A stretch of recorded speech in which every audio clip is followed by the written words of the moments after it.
Shalom saudara, puji Tuhan, saya mengucapkan terima kasih untuk kesempatan diberikan kepada saya oleh Pak Gembala untuk menyampaikan firman Tuhan. Apakah saudara mendengar suara saya? Yang mendengar bisa angkat tangan, biar saya memastikan. Oke, baik saudara. Saudara, pada kesempatan ini saya akan menyampaikan firman Tuhan dengan judul Hamba yang dapat dipercayai. Hamba yang dapat dipercayai. Menjadi orang yang dapat dipercaya itu suatu kehormatan, suatu kebanggaan. Apalagi kalau kita dipercaya oleh Tuhan. Saya waktu kerja, saya bersyukur ya, bos saya percaya saya 100%. Bahkan dia pernah bilang begini, ini saya dengar langsung ya. Saya sih menyerahkan leher saya di Cecep, saya nggak khawatir dia apa-apain saya. Sampai dia bilang begitu. Artinya begini saudara sekalian, untuk bisa menjadi seorang yang dapat dipercaya, dia harus membuktikan dirinya bahwa dia itu memang layak atau patut dipercaya. Nah, pada kesempatan ini kita akan membahas atau kita akan merenungkan firman Tuhan dari 1 Korintus pasal 4 ayat 1 sampai 2. 1 Korintus 4 ayat 1 sampai 2. Hamba yang dapat dipercaya. Dan for your information, kita semua adalah kita host bisa bantu mungkin ya supaya yang masuk ya bisa di mute dulu ya. Saudara, for your information, saudara dan saya itu semua adalah hamba Tuhan tanpa kecuali. Jadi jangan berpikir hamba Tuhan itu adalah pendeta seperti Pak Gembala, dia pendeta, saya pendeta atau pendeta yang lain, Pak Setiawan, Pak Andi Yusuf atau yang lain, itu hamba Tuhan. Enggak, saudara jemaat pun yang percaya Tuhan Yesus itu hamba Tuhan. Jadi pengertian hamba Tuhan jangan dipersempit, tetapi harus ditempatkan di dalam porsi yang benar, yaitu setiap orang yang percaya Yesus, yang sudah ditebus oleh darah Yesus, dia adalah hamba Tuhan. Dia adalah pelayan Tuhan. Nah, pelayan Tuhan itu harus dapat dipercayai. 1 Korintus 4 ayat yang ke-1 sampai 2. New King James itu memberi judul perikop ini, ya, ayat 1 sampai seterusnya itu Steward of the Mysteries of God. Pelayan misteri atau rahasia Allah. Ya, jadi kita ini pelayan Tuhan yang membawa misi menyampaikan rahasia Allah, yaitu Injil Kristus. Dikatakan begini, demikianlah hendaknya orang memandang kami, Paulus dan Sostenes, ini penulis atau surat yang disampaikan oleh Paulus dan Sostenes kalau kita baca di pasal 1. Jadi dikatakan demikianlah hendaknya orang memandang kami, Paulus khususnya, sebagai apa? Hamba-hamba Kristus. Nah, tadi saya katakan bahwa hamba Kristus itu bukan hanya pendeta yang ditakdiskan menjadi pejabat atau pelayan. Tetapi saudara dan saya yang percaya Yesus, yang ditebus oleh darah Yesus itu hamba Kristus. Nah, dikatakan sebagai hamba-hamba Kristus yang kepadanya dipercayakan rahasia Allah. Jadi saudara tanpa kecuali siapapun dia itu adalah hamba Kristus. Ya. Yang hamba Kristus boleh angkat tangan saudara sekalian. Ya. Puji Tuhan ya, angkat tangan, jangan angkat kaki. Ya. Saudara dan saya hamba Kristus yang kepada saudara dan saya itu dikatakan dipercayakan rahasia Allah. Ya, rahasia Allah tentunya sesuatu yang sangat penting. Rahasia Allah itu adalah Injil Kristus yang sangat dinanti-nantikan oleh nabi-nabi dan tokoh-tokoh Alkitab Perjanjian Lama. Itu sangat menantikan rahasia Allah, yaitu Injil. Nah, perhatikan ayat 2, ini yang menjadi fokus renungan kita pada malam hari ini. Yang akhirnya dituntut dari pelayan-pelayan yang demikian ialah, jadi yang dituntut, yang diharapkan dari pelayan-pelayan yang demikian ialah bahwa mereka ternyata atau terbukti dapat dipercaya. Jadi Jadi saudara sekalian, saudara dan saya dituntut ya, menjadi orang yang dapat dipercaya. Nah, saya akan menjelaskan secara lebih mendalam. Ya. Pelayan Tuhan tadi saya katakan steward, ya, siapapun dia, saudara dan saya adalah pelayan Tuhan. Nah, di sini dikatakan dipercaya rahasia Allah, itu adalah Injil. Jadi saudara dan saya adalah orang-orang yang dipercaya untuk menyampaikan rahasia Allah, yaitu Injil Kristus. Injil Kristus adalah tentang Tuhan Yesus. Yesus kehidupannya yang bukan hanya kita pelajari di dalam pikiran kita, di nalar kita, tetapi kita lakukan dalam hidup kita. Sehingga kita bisa disebut menjadi saksi Kristus. Ya. Nah, yang dituntut dari pelayan Tuhan ya, itu adalah dapat dipercaya. Nah, ini penting saudara sekalian.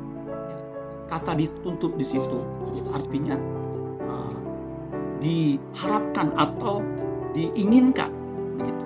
Nah, ini dalam bentuk pasif, kata kerja pasif, dituntut ya. Itu dari kata ZTST ya. Dari kata kerja pasif ZTO, itu pasifnya dituntut atau dicari sampai ditemukan ya. Jadi yang dituntut artinya yang dicari ya, oleh siapa? Itu kan pasif dalam bentuk define pasif. Bentuk kalimat pasif yang divine, yang ilahi, yang artinya sudah jelas subjek yang menuntutnya, subjek yang menginginkannya, itu adalah Allah sendiri. Jadi Allah menuntut dari saudara dan saya, kalau kita aplikasikan, ya, kita itu harus menjadi orang yang dapat dipercaya. Nah, kata dituntut, ya di sini maksudnya dicari sampai ditemukan. Jadi yang lain mungkin hamba Tuhan butuh kefasihan. Jadi ketika dia khotbah itu butuh artikulasi. Itu betul. Dia butuh integritas. Apa yang dia sampaikan itu memang dia lakukan. Dia harus berintegritas.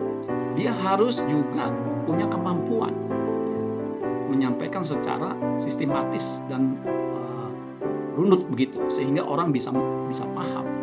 Tetapi semuanya itu tidak akan ada artinya kalau hamba Tuhan itu nggak bisa dipercaya. Kata dipercaya di sini itu artinya punya iman, karena dari kata pistos. Pistos artinya dapat dipercayai, orang yang setia.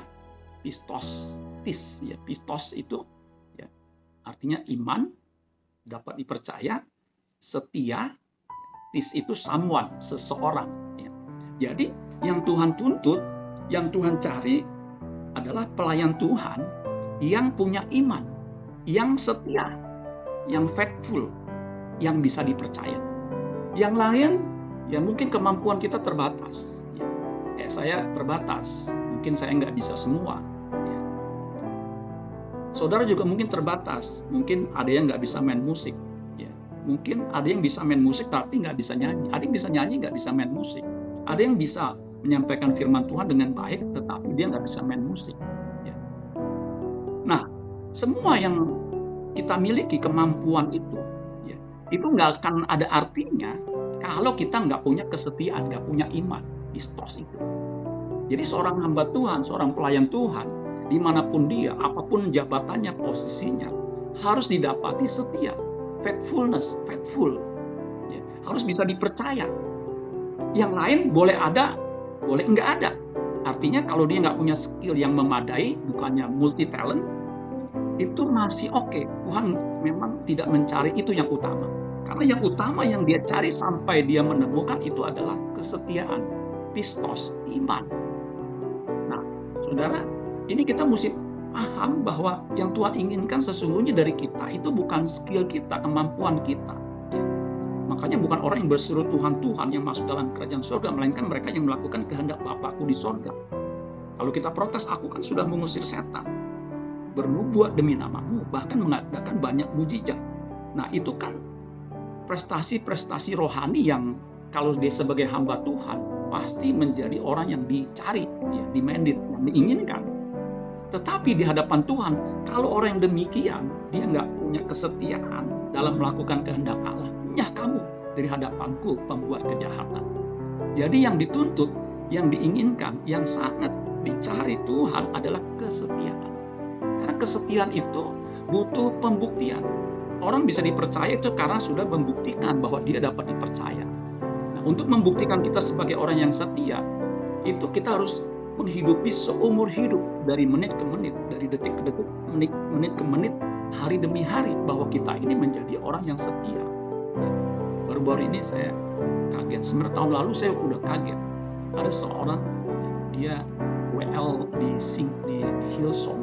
Dia seorang pemuji sekaligus pengkhotbah yang dinamis. Bahkan dia pernah menginjil seorang pesohor yang terkenal di dunia, yang followernya udah 100 juta lebih, sehingga luar biasa. Tetapi bulan November tanggal 4, 2020, dia mengatakan bahwa saya ini orang yang nggak setia, unfaithful husband. Ternyata saudara sekalian, dia selingkuh. Ya, padahal dia punya istri yang cantik, 2 anak wanita yang cantik, dan 1 anak laki-laki yang gagah, saudara.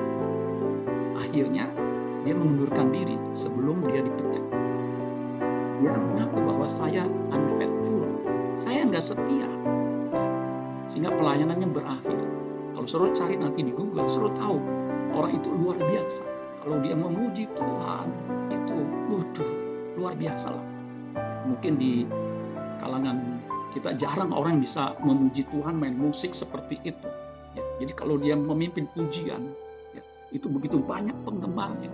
Ya, seperti artis dengan pakaian yang modis, ketika dia di depan panggung itu jempol 2. Tetapi dia berkata, aku seorang yang unfaithful, yang tidak setia. Dan dia juga berkata bahwa saya ini moral failure, saya gagal dalam hal moral. Ya. Nah, dia tidak setia dengan istrinya, sehingga pelayanannya jadi berantakan. Ya, jadi betul apa yang dikatakan firman Tuhan ini, ya, yang akhirnya dituntut dari pelayan-pelayan yang dipercayakan rahasia Allah adalah kesetiaan. Sekali lagi, kesetiaan itu yang Tuhan cari, yang tidak boleh tidak ada sisa dalam hidup kita. Yang harus bersisa, yang harus kita miliki di akhir hidup kita adalah kesetiaan kita kepada Tuhan. Jadi saya ulangi, yang Tuhan cari itu bukan ya, kemampuan saudara dalam hal pelayanan. Itu perlu untuk mendukung, memberi kita lebih efektif lagi. Tetapi yang Tuhan cari adalah kita dapat dipercaya, kita setia sampai akhir hidup kita. Ya. Karena buat apa saudara sekalian? Pelayanan yang begitu glamor, yang begitu luar biasa, ya, tapi pada akhirnya didapati tidak setia. Kalau tidak bertobat, hamba Tuhan yang tidak setia, yang selingkuh terhadap Injil, dia akan berhadapan dengan Kristus yang akan berkata, "Nyah, kamu pembuat kejahatan." Nah, kita jangan sampai menjadi hamba Tuhan yang tidak setia. Untuk itu saudara sekalian, kita sama-sama berjuang dan tidak mudah untuk bisa setia. Dan kita juga mendengar saudara sekalian, seorang yang paling kaya di planet bumi ini saudara sekalian, dia bercerai dari istrinya. Dan mulai beredar isu-isu miring tentang orang nomor 1 di sebuah organisasi terkenal, ya, orang terkaya di dunia saudara sekalian. Dia didapati tidak setia dengan istrinya. Dan tidak mudah, apalagi dia punya berbagai macam fasilitas. Dia punya uang, dia punya kedudukan, dia punya pengaruh. Sehingga dia bisa melakukan apapun, termasuk bisa mendapatkan wanita yang dia inginkan. Itu godaannya luar biasa. Makanya dituntut, apalagi kita pelayan Tuhan. Pelayan Tuhan ini saudara sekalian nggak mudah, dia akan disorot oleh banyak orang. Dan saya menyadari bahwa kita membutuhkan Tuhan. Tadi lagu pujian yang tadi itu betul sekali ya. Kita perlu Tuhan, saudara. Jangan berpikir, pelayanan saya udah luar biasa, saya diberkati Tuhan, saya nggak membutuhkan Tuhan. Alkitab mengatakan di 1 Korintus 10 ayat 12, barang siapa menyangka dia kuat atau teguh berdiri, hati-hati. Jangan-jangan dia bisa jatuh, sebagaimana orang yang nggak percaya Tuhan bisa jatuh. Nah, untuk itu saudara sekalian, yang dituntut dari pelayan yang demikian, artinya saudara dan saya sebagai pelayan Tuhan, ya, yang yang nggak boleh nggak ada, harus ada, itu kesetiaan kita kepada Kristus, kesetiaan kita dalam memberitakan rahasia Injil. Jangan sampai kita selingkuh. Saudara, kalau manusia aja, pasangan kita selingkuh, kita sakit hati. Sakit di mana-mana. Ya. Nah, kalau kita selingkuh terhadap Injil, kita tidak memberitakan Injil yang asli, atau kita selingkuh dengan Injil yang lain, Alkitab mengatakan terkutuk. Jangan sampai perkataan Paulus dalam Galatia 1 ayat yang ke-6 dikatakan begini, aku heran, Galatia 1 ayat 6, aku heran bahwa kamu begitu lekas berbalik daripada Dia yang oleh kasih karunia Kristus telah memanggil kamu dan mengikuti suatu Injil yang lain. Injil yang lain. Kalau kita mengikuti atau mengajarkan atau menerima Injil yang lain, itu berarti selingkuh. Injil yang tidak diajarkan oleh Kristus, Injil palsu, Injil yang lain yang tidak diajarkan Tuhan Yesus, yang kelihatannya itu Injil yang benar, padahal dia bukan Injil yang sesungguhnya, bukan rahasia Allah. Dia adalah Injil yang membawa kita kepada kebinasaan. Nah, untuk itu saudara sekalian, maka kita mesti tekun belajar firman Tuhan, menelitinya sungguh-sungguh. Ya, saya bersyukur ada kesempatan untuk terus belajar firman Tuhan. Saya lagi mengikuti seminar 6 hari dari Senin, Selasa, Rabu, Kamis, Jumat, Sabtu. 6 hari, ya, dari jam 6 sampai jam setengah 9. Itu dikatakan yang membuat kita bisa bertahan itu karena firman dan doa. Doa itu yang membuat kita terus-menerus bergantung kepada pimpinan Roh Kudus. Sehingga kita bisa menjadi pelayan Tuhan yang efektif. Kenapa? Tuhan akan sungguh-sungguh memberikan kita pewahyuan bagi kita yang sungguh-sungguh melayani Tuhan. Tidak mau selingkuh, kita mau setia sama firman Tuhan. Makanya orang yang sungguh-sungguh dalam firman, dia bisa mengenali apakah Injil ini Injil yang lain, yang palsu, atau Injil yang asli, yang Tuhan Yesus ajarkan. Saudara, pengajaran di bumi ini, ya, khusus pengajaran Kristen, itu kalau kita nggak teliti, itu akan menyeret kita ke dalam api neraka. Injil kemakmuran, teologi sukses, teologi kemakmuran, itu sangat berbahaya. Bisa menggiring kita menjadi materialistis. Ya. Makanya ada pelayan Tuhan, dia sih melayani, tetapi materialistis, tapi jahatnya luar biasa. Kalau udah soal uang, soal harta, soal kedudukan, soal aset, udah bengis luar biasa. Nah, itu kenapa? Karena pengaruh Injil kemakmuran, saudara sekalian. Makanya ada seorang hamba Tuhan mengatakan, Injil kemakmuran, teologi sukses itu asli dari neraka. Bukan yang Yesus ajarkan. Yang Yesus ajarkan apa? Serigala punya liang, burung punya sarang, tetapi anak manusia tidak punya tempat untuk meletakkan kepalanya. Hidup dalam kesederhanaan. Ya. Yesus mengajarkan apa? Mengajarkan firman Tuhan, Injil, hidupnya sendiri menjadi contoh. Makanya kalau hamba Tuhan nggak bisa menjadi contoh, itu menjadi hamba Tuhan yang nggak bisa dipercaya, saudara sekalian. Menjadi contoh artinya apa ya? Yang dia katakan itu yang dilakukan. Nah, itu tantangannya sebagai pelayan Tuhan. Ya, mungkin kita bukan seorang pengkhotbah, tetapi seorang pelayan di bidang-bidang tertentu. Tetapi tetap orang melihatnya ini pelayan Tuhan, harus menjadi contoh. Dan menjadi contoh itu bukan hal yang mudah, butuh perjuangan. Nah, jadi saudara sekalian, biar kita punya kesetiaan ya, kepada Kristus. Jangan sampai gara-gara pandemi ya, kita jadi nggak setia. Kita nggak setia sama istri, nggak setia sama gereja, nggak setia terutama sama Tuhan. Ya. Di Mazmur Perjanjian Lama itu ada orang yang berkata, sekalipun dagingku, hatiku habis lenyap, tetapi gunung batuku tetap Allah selama-lamanya. Menunjukkan suatu komitmen kesetiaan untuk apa? Tetap percaya kepada Tuhan sekalipun dagingnya, hatinya habis lenyap. Mungkin ekonomi kita morat-marit gara-gara pandemi, tetapi jangan sampai iman kita itu morat-marit, saudara. Iman kita harus tetap teguh, ya. Meskipun mungkin ekonomi kita, tubuh kita makin melemah karena kondisi seperti ini. Nah, untuk itu saudara sekalian, makanya kita harus terus-menerus diperbarui oleh firman Tuhan supaya kita makin kuat dan tidak terombang-ambingkan oleh situasi kondisi yang makin luar biasa, apalagi keadaan di Timur Tengah. Timur Tengah itu sama dengan timur dekat kuno yang sedang memanas. Ya, saya pelajari sejarah Timur Tengah kuno. Sampai kapanpun, bahkan mungkin sampai Tuhan Yesus datang kedua kalinya, nggak akan pernah damai. Kok Bapak mendoakan yang negatif? Memang faktanya. Bayangkan, setelah sekian puluh tahun mereka tidak bertikai. Baru 10 hari yang lalu, dunia kaget terjadi perang roket, torpedo yang berterbangan kayak seperti di game, begitu seru sekalian.